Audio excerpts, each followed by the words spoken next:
Hello दोस्तों, स्वागत है आपका चैनल की एक नई वीडियो में। तो पिछले कुछ वीडियो से मुझे भारत के अलग अलग पार्ट्स के मेगा प्रोजेक्ट्स के बारे में काफ़ी कुछ बताने के लिए रिक्वेस्ट आ रही थी। मेरे पास लगभग भारत के हर पार्ट से उनके मेगा प्रोजेक्ट्स के बारे में बताने के लिए अलग अलग रिक्वेस्ट आ रही थी, जो मेरे लिए हर एक वीडियो में कवर कर पाना पॉसिबल नहीं था। इसलिए आज इस वीडियो में मैं आपको भारत के 2 रीजन्स के मुख्य मेगा प्रोजेक्ट्स के बारे में बताऊंगा। आज हम भारत के 8 मेगा प्रोजेक्ट्स के बारे में जानेंगे, जिसमें से 4 नॉर्थ ईस्ट के मेगा प्रोजेक्ट्स हैं और 4 सदर्न इंडिया के। मैंने वेस्ट इंडिया, नॉर्थ या सेंट्रल इंडिया के कोई मेगा प्रोजेक्ट्स इसमें इंक्लूड नहीं किए हैं, क्योंकि भारत के इन हिस्सों के मेगा प्रोजेक्ट्स के बारे में आपने पहले भी बहुत सारी वीडियोस देखी होंगी।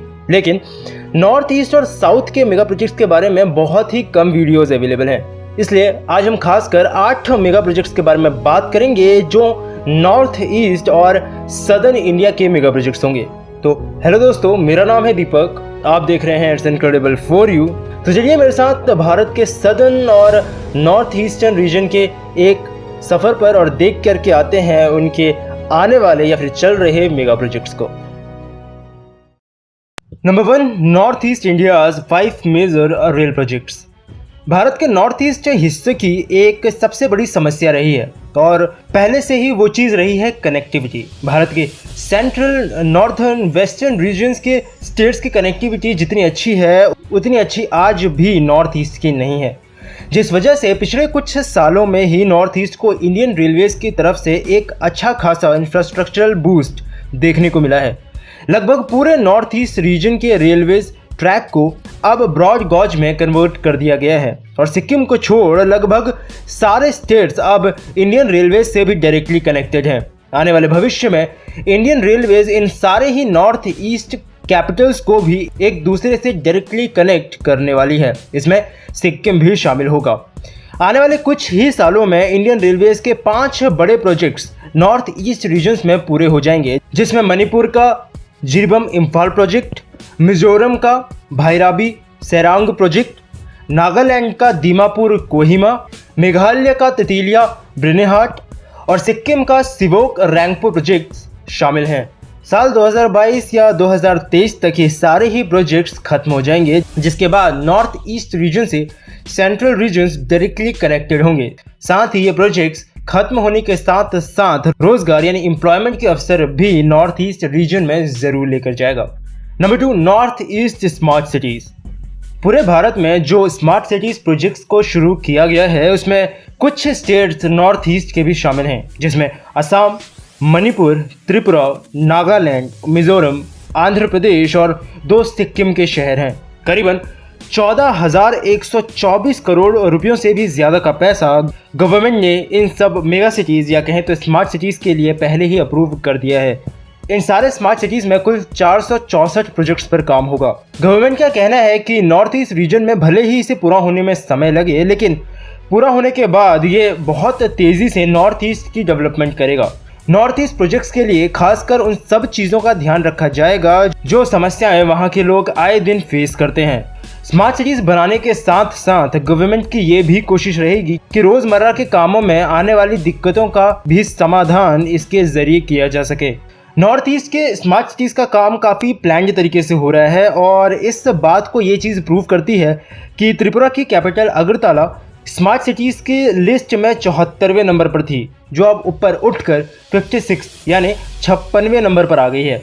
बीते 24 जुलाई को अर्बन अफेयर्स मिनिस्ट्री सेक्रेटरी ने नॉर्थ ईस्टर्न स्मार्ट सिटीज़ के इन स्मार्ट सिटीज़ के काम का रिव्यू किया था और बस कुछ ही सालों का इंतज़ार और है और उम्मीद है कि जितने बेहतरीन तरीके से इन सब प्रोजेक्ट्स को प्लान किया गया है, बस उतने ही बेहतरीन तरीके से गवर्नमेंट इसे ज़मीन पर उतारने में कामयाब रहे। Number 3, alias Arunachal frontier highway. Arunachal frontier highway या फिर मागो थेंगबू विजयनगर बॉर्डर हाईवे के नाम से भी इस हाईवे को जाना जाता है। ये एक प्लान्ड हाईवे है नॉर्थ ईस्ट में अरुणाचल प्रदेश के अंदर। करीबन 2000 किलोमीटर लंबा ये हाईवे मैकमोहन लाइन के साथ साथ चलेगा। मैकमोहन लाइन आज आप आसान सी भाषा में ये कह सकते हो कि उस तरफ इंडिया चाइना का बॉर्डर है। लेकिन असल में वो 1914 में शिमला कन्वेंशन के तहत तिब्बत और ब्रिटिशर्स के बीच साइन हुआ था। गवर्नमेंट के हिसाब से इस हाईवे में कुल 7.2 बिलियन डॉलर्स का खर्चा आएगा। जी हाँ, इसे बनाने में भारत के सेंट्रल में बन रहे कई मेगा प्रोजेक्ट से भी ज़्यादा का खर्चा आ रहा है। इस हाईवे के बनने के बाद अरुणाचल प्रदेश में टूरिज्म और एम्प्लॉयमेंट यानी रोजगार ज़रूर बढ़ेगा। इसके बनने के बाद उन जगहों तक जाने में भी आसानी होगी जहां पहुंचना अभी के समय में काफ़ी मुश्किल है। साथ ही बिल्कुल चाइना के बॉर्डर पे कंस्ट्रक्शन करना चाइना के लिए भी एक कड़ा मैसेज होगा कि अरुणाचल प्रदेश को वो बस क्लेम ही कर सकता है। भारत अरुणाचल प्रदेश में डेवलपमेंट करेगा भी और उसे अपने साथ आगे लेकर जाएगा भी, क्योंकि वो भारत का है। Number 4, Japanese 13,000 crore rupees north east investment. साल 2019 में ministry of development of north eastern region के मिनिस्टर डॉक्टर जितेंद्र सिंह की जापानीज डेलीगेशन से एक मीटिंग हुई थी, जिस मीटिंग के बाद ये पता चला कि आने वाले समय में जापान नॉर्थ ईस्ट इंडिया के कुछ राज्यों में करीबन 13,000 करोड़ का इन्वेस्टमेंट करने जा रहा है। ये इन्वेस्टमेंट पहले से चल रहे कुछ प्रोजेक्ट्स के साथ साथ कुछ नए प्रोजेक्ट्स पर भी किए जाएंगे। कुछ प्रोजेक्ट्स जिसमें जापान ने कोलैब किया है उसमें गुवाहाटी सीवेज प्रोजेक्ट जो कि असम में है, north east road network connectivity improvement project जो कि असम के साथ साथ पूरे मेघालय में फैला है, north east network connectivity improvement project वो भी मेघालय का है, सिक्किम का बायोडाइवर्सिटी कंजर्वेशन और फॉरेस्ट मैनेजमेंट, त्रिपुरा का sustainable forest management project, Mizoram का technical corporation project for sustainable agriculture and irrigation और नागालैंड का फॉरेस्ट मैनेजमेंट प्रोजेक्ट है। ये फिलहाल सिर्फ उन कुछ प्रोजेक्ट्स की लिस्ट है जिसमें जापान कोलैब करने वाला है। इसके साथ कुछ नए प्रोजेक्ट्स भी होंगे जिनमें जापान अपना इन्वेस्टमेंट करेगा। भारत और जापान के साथ मिलकर इन सभी प्रोजेक्ट्स में इन्वेस्टमेंट करने से नॉर्थ ईस्ट को एक बहुत तेज़ इंफ्रास्ट्रक्चरल बूस्ट मिलेगा। इन सब प्रोजेक्ट्स के पूरा हो जाने के बाद नॉर्थ ईस्ट को रोजगार के साथ साथ काफ़ी ज़्यादा इंपॉर्टेंस भी मिलने लगेगी। पिछले कुछ सालों में नॉर्थ ईस्ट का कंट्रीब्यूशन भारतीय जीडीपी में लगातार बढ़ रहा है और जैसे जैसे ये प्रोजेक्ट्स खत्म होते जाएंगे नॉर्थ ईस्ट के रीजन्स अपना ज़्यादा से ज़्यादा कंट्रीब्यूशन भारतीय जीडीपी में देते जाएंगे। तो बस उम्मीद है कि जापान का इन्वेस्टमेंट पूरी तरह से सक्सेसफुल रहे और नॉर्थ ईस्ट के ये रीजन्स भी कुछ ही सालों में इंडियन इकोनॉमी की एक बेहद मजबूत कड़ी बनकर सामने आएंगे। मैंने यहाँ पर एक इंफ्रास्ट्रक्चरल मेगा प्रोजेक्ट को मेंशन नहीं किया है और वो है एक अंडर वाटर टनल जो भी ब्रह्मपुत्रा नदी में नॉर्थ ईस्ट रीजन में ही बनने वाली है। जी हाँ, ये अंडर वाटर टनल फिलहाल अभी प्रपोज की गई है। ये स्ट्रेटेजिकली इंडिया के लिए एक बहुत इंपॉर्टेंट टनल होगी, लेकिन मैंने इसको यहाँ पर सिर्फ इसलिए मेंशन नहीं किया क्योंकि मैं यहाँ पर सिर्फ 4 ही मेगा प्रोजेक्ट्स मेंशन कर सकता था और मुझे लगा शायद वो मेगा प्रोजेक्ट्स बताने ज़्यादा बेहतर हैं जो वहाँ पे लोकल डेवलपमेंट में अपना ज़्यादा योगदान देंगे। साथ ही अभी ये फ़िलहाल एक प्रपोज्ड प्रोजेक्ट है और इसमें कब तक काम शुरू होता है ये अभी देखने वाली बात होगी। Number 5, Vizhinjam international sea port, south India. Vizhinjam international deep water multipurpose sea port के नाम से भी इस सी पोर्ट को जाना जाता है जो कि भारत के दक्षिण में केरला में तिरुवनंतपुरम में बनने जा रहा है। करीबन 6,595 करोड़ रुपयों का खर्च इसके पहले फेज़ को तैयार करने में आएगा, जिसको कि कुल 2 फेजेस में पूरा बनाकर तैयार किया जाएगा। इसे हर फेजेस में पूरा बनाने और ऑपरेशनल करने का जिम्मा विजिहिंजम इंटरनेशनल सी पोर्ट लिमिटेड को दिया गया है, जो कि एक गवर्नमेंट कंपनी ही है जिसे केरला की गवर्नमेंट ही ओन करती है। ये सी पोर्ट भी एक ग्रीन फील्ड प्रोजेक्ट है, मतलब इसे पूरी तरह से स्क्रैच से तैयार किया जा रहा है। असल में इस पोर्ट को पूरी तरह बनाने का आइडिया 25 साल पुराना है। शुरुआत में इसे पब्लिक प्राइवेट पार्टनरशिप के तहत बनाने का प्रस्ताव दिया गया था, लेकिन वो पूरा नहीं हो सका। कारण ये रहा कि वो कंपनी जिसे ये कॉन्ट्रैक्ट दिया जाना था या जिसके साथ इसे मिलकर बनाया जाना था वो सिक्योरिटी क्लियरेंस में ही फेल हो गई, और सिक्योरिटी क्लियरेंस में तो ज़्यादातर चाइनीज़ कंपनीज ही फेल होती हैं, जिस वजह से उस चाइनीज़ कंपनी को इस प्रोजेक्ट का कॉन्ट्रैक्ट नहीं दिया गया, जिस वजह से इस पूरे सी पोर्ट का काम धीरे धीरे थोड़ा थोड़ा डिले होता रहा। खैर, अभी ये अरेबियन सी में अपना पूरा रूप ले रहा है और अब देखते हैं कि ये कब तक पूरी तरह से ऑपरेशनल हो पाता है। Number 2, central square, Chennai. Park town Chennai में तमिलनाडु की सरकार द्वारा एक मेजर इंटरसेक्शन को प्रपोज किया गया है जिसका नाम दिया गया है सेंट्रल स्क्वायर। इसे बनाने में करीबन 56 मिलियन डॉलर्स का खर्च आएगा, जिसे चेन्नई मेट्रोपॉलिटन डेवलपमेंट अथॉरिटी ही फंड कर रही है। इस पूरे स्क्वायर में एक मल्टी स्टोरेज पार्किंग लॉट होगा, जहां पर आराम से लगभग 1000 गाड़ियां पार्क हो सकेंगी। एक 150 मीटर 33 मंजिला ऊंची इमारत इस स्क्वायर के बीचों बीच बनाई जाएगी। इसका कंस्ट्रक्शन साल 2019 में शुरू हो चुका है। पार्किंग लॉट और अंडरपास के साथ साथ इस इंटरसेक्शन पर bus stand, taxi stands, drop of, rentals, यानी वो लगभग सारी चीज़ें होंगी जो उस एरिया में कंजेशन को काफ़ी हद तक कम कर सकें। ठीक उसी सेंट्रल स्क्वायर एरिया में 21 ऐसे स्ट्रक्चर्स भी लगाए जाएंगे जिनकी खुद की काफ़ी हिस्टोरिक इम्पोर्टेंस यानी प्राचीन महत्वता है। ये कब तक पूरा होगा, खैर इसके बारे में तो मुझे कोई पुख्ता जानकारी नहीं मिली, लेकिन जिस हिसाब से ये प्रोजेक्ट लगता है, मेरे ख्याल में अगर सही ढंग से बिना किसी अड़चन के काम किया जाता है तो आने वाले 2-3 साल या फिर शायद उससे भी पहले ही इस पूरे प्रोजेक्ट को खत्म हो जाना चाहिए। Number 3, Thiruvananthapuram Kasaragod semi high speed rail corridor.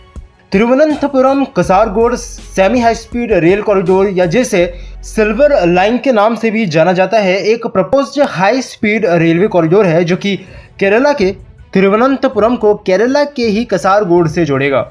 इसमें 200 किलोमीटर प्रति घंटा की रफ्तार से सेमी हाई स्पीड ट्रेन चलाई जाएंगी, जो कि 532 किलोमीटर लंबे इस ट्रैक को 4 घंटों से भी कम समय में पूरा कर लेंगी, जिसको अभी पूरा करने में 10 से 12 घंटे तक लग जाते हैं। इस रूट में कुल 11 स्टेशंस बनाए जा सकते हैं। केरला रेल डिपार्टमेंट कॉरपोरेशन ही इसकी ओनर होगी, जो कि केरला गवर्नमेंट और रेलवे मिनिस्ट्री का ही एक जॉइंट वेंचर है। इस रेलवे लाइन के पूरा बन जाने और ऑपरेशनल हो जाने के बाद राज्य के नॉर्दर्न और सदर्न पार्ट में कंजेशन काफ़ी हद तक कम हो जाएगा। साथ ही लोगों को एक जगह से दूसरी जगह जाने या आने में समय भी काफ़ी कम लगेगा। केरला के लिए ये semi high speed rail corridor इसलिए भी फायदेमंद होगा क्योंकि केरला में इंडिया की करीबन 2.7% आबादी रहती है, जबकि उनकी रेलवे ट्रैक्स में चलने वाली ट्रेन्स आज भी भारत की ट्रेन्स की औसतन रफ्तार से 30 से 40% कम रफ्तार से ही चलती हैं, और बरसात या मानसून के सीज़न में तो ये रफ्तार और भी कम हो जाती है। इसलिए इस कॉरिडोर के पूरा होते ही ये वहाँ की जनता के लिए भी सीधा उनको फ़ायदा पहुँचाने वाला होगा। Number 4, Chennai Bangalore industrial corridor. Chennai Bangalore industrial corridor भारतीय सरकार का आने वाला एक बहुत बड़ा मेगा प्रोजेक्ट है। यह पूरा इंडस्ट्रियल कॉरिडोर चेन्नई से शुरू होकर रानीपेट, वेल्लोर, पालमनेर, बंगरपेट, होसकोटे होते हुए बेंगलुरु तक जाएगा। इसके पूरा होने के बाद सदर्न इंडिया और ईस्ट एशिया के बीच सामान या माल की ढुलाई बहुत ही तेज़ गति से हो पाएगी। अभी वैसे इसके साथ एक और प्लानिंग चल रही है, हो सकता है कि इसे एक्सटेंड करके कोची केरला तक भी बना दिया जाए। National industrial corridor development and implementation trust ने कुल 5 इंडस्ट्रियल कॉरिडोर्स को प्रपोज किया था, जिन 5 में ये कॉरिडोर भी शामिल है। दिल्ली मुंबई इंडस्ट्रियल कॉरिडोर के साथ साथ इसे भी उसी की प्लानिंग के साथ तैयार किया जा सकता है। इस कॉरिडोर के 2 सबसे बड़े इंडस्ट्रियल प्रोजेक्ट, या फिर ऐसा भी कहा जा सकता है कि इस कॉरिडोर के जो बैकबोन्स हैं वो हैं बेंगलोर चेन्नई एक्सप्रेसवे और Bangalore Chennai dedicated freight corridor, जो रोड और रेल कनेक्टिविटी को इस कॉरिडोर के अंदर काफ़ी मजबूत कर देंगे। इस कॉरिडोर का master plan Japan international corporation agency ने ही तैयार किया है। जी हाँ, ये वही एजेंसी है जिसके काफ़ी सारे मेगा प्रोजेक्ट्स भारत के वेस्टर्न और सेंट्रल पार्ट्स में भी चल रहे हैं। इसके साथ ही जो सागरमाला प्रोजेक्ट इस वक्त सदर्न इंडिया में चल रहा है, वो पूरा होने के बाद इस कॉरिडोर की कैपेसिटी को कहीं ना कहीं डबल कर सकता है। तो बस अब ये देखना होगा कि कब तक ये कॉरिडोर पूरी तरह से बनकर तैयार होता है और कितने समय बाद इसको ऑपरेशनल किया जाता है। नॉर्थ ईस्टर्न और सदर्न इंडिया में इसके अलावा भी कुछ और मेगा प्रोजेक्ट्स हैं, जिनके बारे में अगर आप जानना चाहते हैं तो आप गूगल पर पढ़ सकते हैं, आपको वहाँ सारी जानकारी मिल जाएगी। मुझे जो इम्पोर्टेंट मेगा प्रोजेक्ट्स लगे मैंने उनको इस वीडियो में इंक्लूड कर दिया। तो बस अब आप मुझे बताइएगा कि आपको इन सब मेगा प्रोजेक्ट्स में से कौन सा मेगा प्रोजेक्ट सबसे अच्छा लगा। तो बस अभी के लिए इस वीडियो में इतना ही। उम्मीद करता हूँ कि आपको वीडियो पसंद आई होगी। अगर आपको वीडियो पसंद आई है तो इसे लाइक करना, अपने दोस्तों और फैमिली के साथ में शेयर भी। और अगर आप चैनल पर नए आए हैं तो चैनल को सब्सक्राइब किए बिना बिल्कुल मत जाइएगा, क्योंकि इस चैनल पर आपको ऐसे ही इंटरेस्टिंग टॉपिक से रिलेटेड वीडियोस मिलते रहेंगे। तो मिलता हूँ आपसे फिर से एक और नए इंटरेस्टिंग टॉपिक की एक नई वीडियो के साथ में। तब तक के लिए अलविदा।